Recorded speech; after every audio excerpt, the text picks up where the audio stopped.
नमस्कार। आज हम बात करने वाले हैं एक ऐसे विषय पर जो किसी कहानी या पौराणिक कथा से कहीं ज़्यादा है। ये एक जिंदा फलसफा है, एक लिविंग फिलॉसफी जो आज की दुनिया की मुश्किलों से निपटने का रास्ता दिखाती है। ये शिव का दर्शन है। तो चलिए इसी सवाल से शुरुआत करते हैं। क्या हो अगर शिव की हर निशानी, उनका हर प्रतीक हमारी रोजमर्रा की जिंदगी के लिए एक बहुत गहरा सबक हो? दर्द को ताकत में कैसे बदलें, डर पर काबू कैसे पाएं और इस भागदौड़ भरी दुनिया में शांत कैसे रहें? आज हम इन्हीं रहस्यों को समझने की कोशिश करेंगे। तो इस सफ़र का जो पहला पड़ाव है वो हमें ले चलता है सच और अहंकार की दुनिया में। यहाँ हम समझेंगे कि असलियत क्या है और हमारा मैं यानी हमारा ईगो आखिर कहाँ खड़ा है। सोचिए, शिव का निवास शमशान, ये अपने आप में एक बहुत पावरफुल सिंबल है। ये वो जगह है जहाँ हर पहचान, हर ओहदा, हर अहंकार सब कुछ राख बन जाता है। ये जिंदगी का सबसे बड़ा और आखिरी सच है, एक अल्टीमेट रियलिटी चेक। और जानते हैं ये समझ अपने आप में कितनी गहरी है?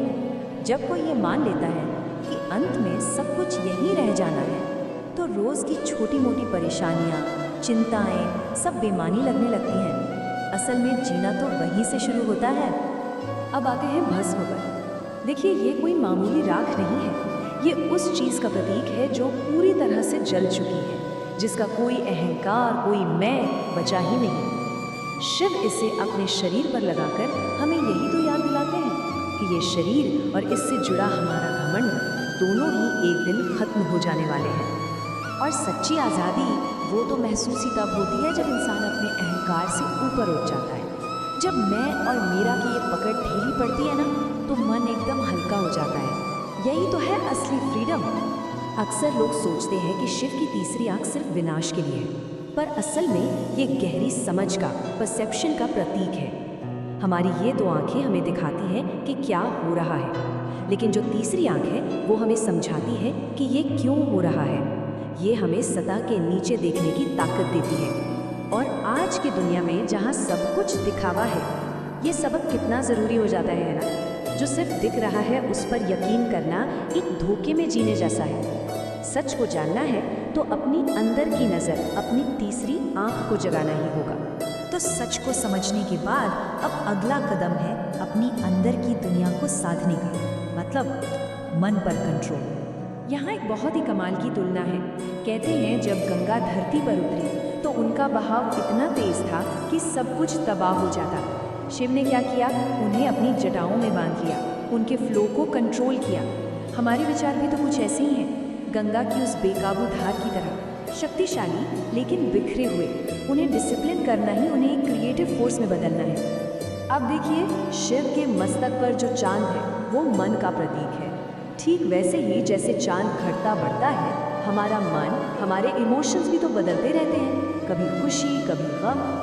शिव इस चांद को अपने सिर पर धारण करते हैं, मतलब वो मन के इन उतार चढ़ावों से परेशान नहीं होते, बल्कि उन्हें ऑब्जर्व करते हैं। तो यहाँ से सीखने वाली बात क्या है? भावनाओं को अपने ऊपर हावी मत होने दो, बस उन्हें एक दर्शक की तरह देखो, समझो। यही है मानसिक शांति का रास्ता। अब जरा इस प्रतीक पर गौर कीजिए। सांप, जिससे पूरी दुनिया को डर लगता है, उसे शिव अपने गले का हार बना लेते हैं। ये क्या दिखाता है? ये दिखाता है कि उन्होंने डर को जीत लिया है। डर कोई ऐसी चीज़ नहीं है जिससे भागा जाए। तो मैसेज एकदम क्लियर है, डर से भागने के बजाय उसे समझने और अपनाने की ज़रूरत है। जब कोई अपने सबसे बड़े डर का सामना कर लेता है ना, तो वही डर उसकी सबसे बड़ी ताकत बन जाता है। मन को साध लिया। अब बात आती है बाहर की दुनिया के साथ तालमेल बिठाने की, यानी बैलेंस। नीलकंठ का प्रतीक हमें सिखाता है कि नेगेटिविटी से कैसे डील करें। समुद्र मंथन से जहर निकला, शिव ने उसे पी लिया, लेकिन गले से नीचे नहीं उतरने दिया, कंठ में ही रोक लिया। आज के ज़माने की नेगेटिविटी, चाहे वो ऑफिस की पॉलिटिक्स हो या रिश्तों की कड़वाहट, उसे भी तो ऐसे ही हैंडल करना है। पहला स्टेप, उसे पहचानो।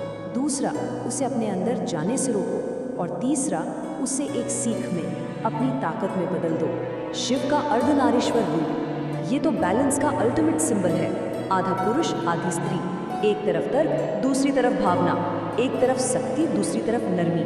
ये बताता है कि जिंदगी का कमाल किसी एक एक्सट्रीम में नहीं बल्कि बीच के संतुलन में है। और यही बात एक कामयाब इंसान की पहचान भी होती है ना?